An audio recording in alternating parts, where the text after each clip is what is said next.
నమస్తే welcome to T20 news. Vikarabad జిల్లా BRS party అధ్యక్షులు మాజీ ఎమ్మెల్యే డాక్టర్ మెతుకు ఆనంద్ గారి అధ్యక్షతన ఎమ్మెల్సీ మరియు దీక్షా దివాస్ వికారాబాద్ జిల్లా ఇన్ఛార్జి నవీన్ కుమార్ రెడ్డి ఆధ్వర్యంలో మాజీ ఎమ్మెల్యే మహేష్ రెడ్డి మరియు రోహిత్ రెడ్డి మరియు బీఆర్ఎస్ పార్టీ నాయకులు కార్యకర్తలతో కలిసి వికారాబాద్ మున్సిపల్ పరిధిలోని ఎన్నేపల్లిలో గల బీఆర్ఎస్ భవన్ నందు దీక్షా దివాస్ ఘనంగా నిర్వహించారు।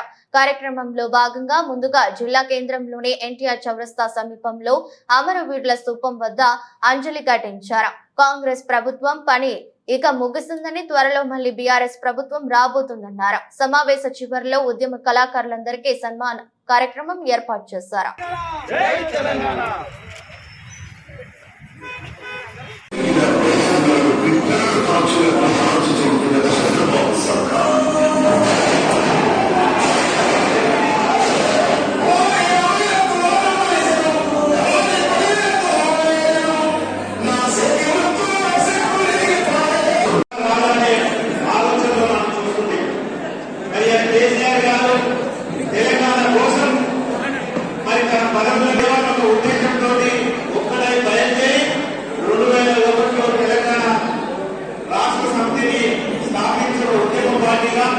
అప్పుడున్న సందర్భాల్లో మరి కాంగ్రెస్ పార్టీతోటి పొత్తు పెట్టుకొని వచ్చిన తర్వాత తెలంగాణ వస్తుందని ఎన్నో పోరాటాలు చేసింది। మళ్ళీ ఎన్నికలు వచ్చిన కూడా యూపీఏ ప్రభుత్వం తెలంగాణ ఇస్తా అని మరి నాలుగు మనం అందరం కూడా చూస్తున్నాం। 8 సంవత్సరాలు గడిచిన తర్వాత మరి తెలంగాణ భావన వద్ద తెలంగాణ తీసుకురావాలని కేసీఆర్ గారి నాయకత్వంలో మరి కేసీఆర్ పక్షుడు తెలంగాణ తెచ్చుడు అనే ఉద్దేశంతోనే మరి ఆమరణ నిరాహార దీక్షకు కూరుకునే సందర్భంలో మరి ఉద్యమాన్ని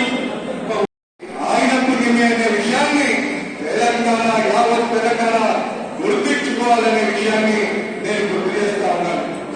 మరి 2001లో పార్టీ పెట్టిన నాటి నుండి 2009 వరకు ఉద్యమ పోరాటం ఒక దశలో నడిస్తే మరి 2009లో కేసీఆర్ గారు ఆమరణ నిరాహార దీక్ష చేపడదామన్న రోజు నుంచి ఉద్యమం ఇంకో దశలో నడిచింది। 14 సంవత్సరాలు అలుపెరగని పోరాటం చేసి ఉద్యమాన్ని పోరాట దిశలో నడిపించి అలుపెరగని నాయకుడిగా కేసీఆర్ గారిని మనం గుర్తించుకోవాలి। మరి 14 సంవత్సరాల తర్వాత తెలంగాణను సాధించుకొని